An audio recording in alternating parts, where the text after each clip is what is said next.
So when I was playing ball, there'd be platforms to sell players this opportunity. Get on this platform, you'll get browsed by other people. And there are people still selling this nonsense in any industry, especially the entertainment spaces.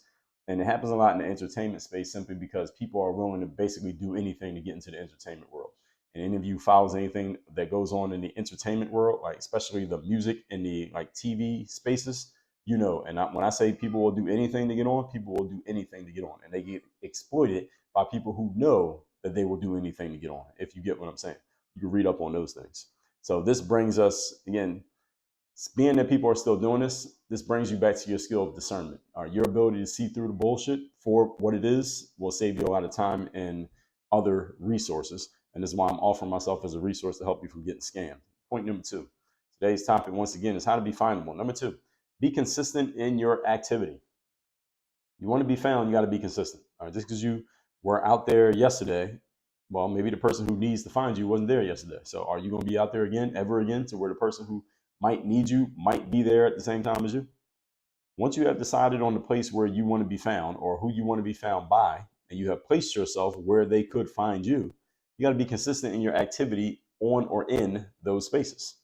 For example, if you're going to get found on YouTube, you need to be publishing to YouTube consistently.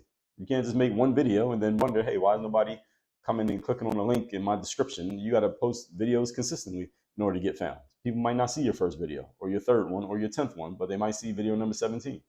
If you want to get found through your podcast, publish your podcast. As it be coming out often enough that somebody might catch it. If you're going to write, you get the idea.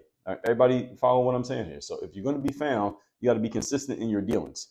Going back to basketball as an example, because it's a pretty good example here, because there are many times in my basketball career where I needed to get found or I needed to find someone who was looking for somebody, and I need to create my next opportunity. And nobody was calling me, so I had to do things to make people notice that I existed.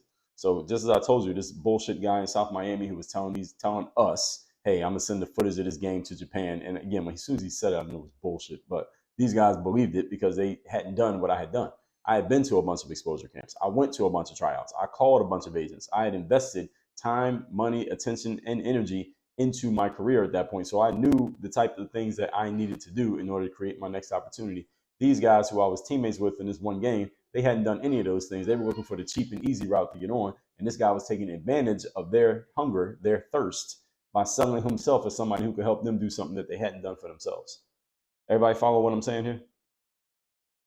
Point being, I was consistent. And this is my second point. This is point number 2 here. I was consistent in my efforts to do things to get myself seen. So I knew that this guy was full of shit because I knew what it took. Whereas these other guys couldn't tell that he was full of shit. They lacked the discernment because they didn't have my experience. You follow? Whatever you have decided is a place that you could possibly be found, you must be active in that space so that if someone does come looking for something that you're offering, you are the something that they will be shown. So in the basketball space, I knew there were coaches and agents and scouts and teams looking for players. And I knew where they looked. And they weren't looking to this bullshit guy from South Miami, claiming he was sending footage from the game to Japan. It was complete nonsense. I knew where they looked. I knew what I was going to have to do. I knew what investments I was going to have to make. I knew what places I was going to have to go. And that game that I'm keep referring to, that wasn't it. That was not one of the things I would need to do. It wasn't that. If it was that easy, then a lot of people would have been playing professional basketball. So the way that things work these days, the more active you are in a space, the more likely it is that you will be found in that space. And it was like that back in the days as well. It's more crowded now than it was before, simply because everyone has access to internet devices. Many people have grown up using them, so everyone is pretty deft at using this stuff. Whereas back when I was in the early years of my basketball career, actually throughout my whole basketball career, it wasn't as crowded simply because there weren't as many people who understood the process of what to do, how to do it, getting yourself out there online. I was a very early adopter to this stuff. So it's more crowded for you now than it was then, but let's remember that we're still in a performance-based business. The performers are still the performers. You may have to cut through more fat, but it still is a performance-based business. So don't be discouraged by this truth. You can't just do one thing, folks, and hope that will be enough for you to get seen.